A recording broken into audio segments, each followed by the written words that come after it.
अतिरिक्त रोजगार का सृजन हम कैसे करें। तो देखो, जो कृषि क्षेत्र में अल्प बेरोजगारी गंभीर स्थिति बनी हुई है। कुछ लोग ऐसे हैं जिनके पास बिल्कुल रोजगार नहीं मिला, और लोगों के लिए रोजगार की वृद्धि कैसे की जा सकती है। तो कुछ तरीके हम देख सकते हैं। जैसे हम लक्ष्मी और उसके 2 हेक्टेयर उसका जो भूखंड का उदाहरण ले लेते हैं।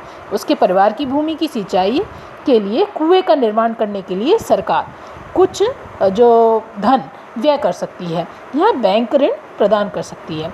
तब लक्ष्मी अपनी भूमि की सिंचाई करने में क्या होगा, सक्षम होगी। और जैसे रबी फसल मौसम में एक दूसरी फसल उग जाती है।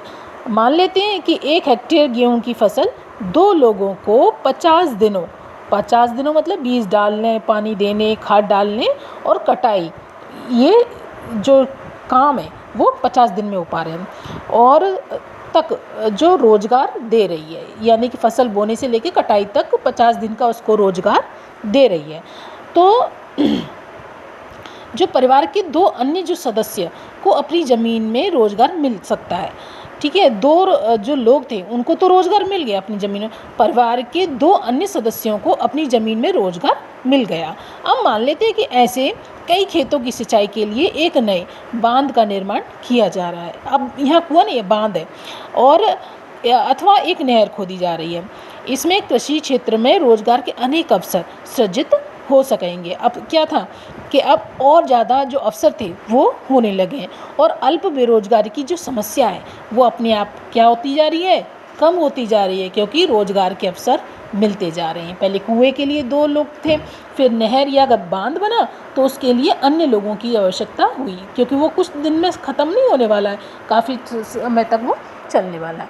अब देखो, मान लेते हैं कि लक्ष्मी और दूसरे किसान पहले की तुलना से अधिक उत्पादन कर रहे हैं। उन्हें कुछ उत्पादन बेचने की भी आवश्यकता होगी। इसके लिए उन्हें अपना उत्पादन क्या करना पड़ेगा, नज़दीक के शहर में ले जाने की ज़रूरत है। यदि सरकार जो परिवहन और फसलों के भंडारण पर या अथवा बेहतर जो ग्रामीण सड़कों के निर्माण पर कुछ पैसा निवेश करती है तो छोटे ट्रक सब जगह पहुंच जाएंगे। इस तरीके से लक्ष्मी जैसे अनेक किसान हैं जिन्हें अब पानी की सुविधा उपलब्ध है, फसलों की उपज को वो बेच भी सकते हैं, उपज करके बेच सकते हैं। इस कार्य में केवल किसानों की जो उत्पादन रोजगार उपलब्ध नहीं हो सकता, बल्कि जो परिवहन और व्यापार जैसी सेवाओं में लगे लोगों को भी रोजगार प्राप्त होगा। यदि ये परिवहन सेवाएं किसानों के नज़दीक आ जाती हैं, है ना, तो उधर जो परिवहन में लगे हुए लोग हैं उनको भी रोज़गार मिल रहा है, जो किसान है वो भी अपना जो फसल है उसको अच्छे से बेच पाएंगे। तो लक्ष्मी की ज़रूरत केवल पानी तक तो सीमित नहीं है।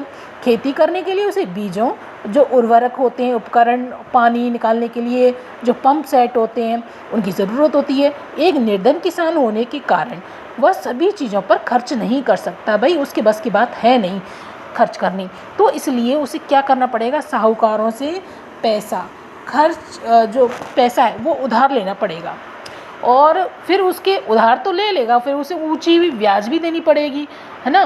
तो वह इन सभी चीज़ों को उचित समय पर खरीदने और अपनी भूमि पर खेती करने के लिए ही सक्षम होगा। तो इसका मतलब ये हुआ कि पानी के साथ साथ कृषि में सुधार के लिए किसानों को सस्ते और कृषि साख भी प्रदान करने की ज़रूरत है। अब हम एक अन्य तरीके से समस्या का समाधान भी कर सकते हैं। वो तरीका क्या है, अर्ध ग्रामीण क्षेत्रों में उन उद्योगों और सेवाओं की पहचान करना, उन्हें बढ़ावा देना जहां बहुत अधिक लोग नियोजित किए जा सकते हैं। मान लीजिए कि एक किसान अरहर और मटर, है ना, जो दालें होती हैं उपजाने का काम कर रहा है। इनकी वसूली और उसका प्रसंस्करण के लिए शहरों में वो विक्रय करने के लिए दाल मिल की स्थापना क्या है, एक ऐसा ही उदाहरण है। जैसे शीत भंडार होते हैं ना, कोल्ड स्टोरेज, तो शीत भंडार गृहों के खुलने से किसानों को एक अवसर मिलेगा कि वे अपने आलू और प्याज जैसे उत्पादन का भंडारण कर सकें, अच्छी कीमत मिलने पर बेच सकें। वन क्षेत्रों के निकटवर्ती जो गाँव में हम जो शहद होता है ना, शहद संग्रहण करते हैं, तो उनके केंद्रों की शुरुआत भी कर सकते हैं, जहाँ किसान वनों से प्राप्त शहद को बेच सकेंगे। सब्जियां और जो कृषि से उत्पादित जो वस्तुएं होती हैं, जैसे आलू, शकरकंद, चावल, टमाटर, गेहूं, ये फल आदि, जिसे बाहरी बाज़ारों में बेच भी सकें। और उद्योगों की भी स्थापना की जा सकती है। यह क्या होगा, अर्ध ग्रामीण क्षेत्रों में स्थित उद्योगों के जो रोजगार हैं वो क्या करेगा, प्रदान करेगा। तो इस तरह से रोजगार के अवसर क्या होते जा रहे हैं, बढ़ते जा रहे हैं।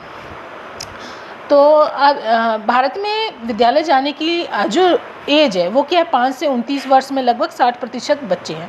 इसमें से 51% के लगभग ही विद्यालय जाते हैं, शेष विद्यालय नहीं जाते हैं। वे या तो घर पर रहेंगे या उनमें अधिकतर बाल श्रमिक के रूप में काम कर रहे होंगे। यदि ये बच्चे भी विद्यालय जाने लगें तो जो हमें और अधिक भवनों, अध्यापकों और अन्य कर्मचारियों की आवश्यकता होगी ही होगी। तो योजना आयोग है ना, तो योजनाएं जो पहले कहा जाता था, वर्तमान में नीति आयोग के किए गए अध्ययन के अनुसार अकेले शिक्षा क्षेत्र में लगभग 20 लाख रोजगारों का सृजन किया जा सकता है। इसी प्रकार यदि हमें स्वास्थ्य की स्थिति में सुधार करना है तो हमें ग्रामीण क्षेत्रों में काम करने वाले और अधिक जो डॉक्टर, नर्स और स्वास्थ्य कर्मचारियों की आवश्यकता पड़ेगी। ये कुछ तरीके हैं जिनसे रोजगार का सृजन होगा और हम विकास के महत्वपूर्ण पहलुओं पर विचार करने में सक्षम होंगे। ठीक है। प्रत्येक राज्य या प्रत्येक जो प्रदेश है वहाँ के निवासियों की आय और उनके रोजगार में वृद्धि करने की संभावना हमेशा रहती है।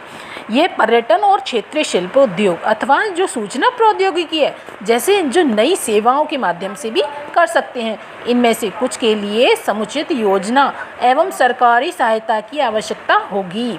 उदाहरण के लिए योजना आयोग के अध्ययन के अनुसार यदि पर्यटन क्षेत्र में सुधार होता है तो हम प्रति वर्ष 35 लाख से अधिक लोगों को एक्स्ट्रा जो रोजगार है वो प्रदान कर सकते हैं।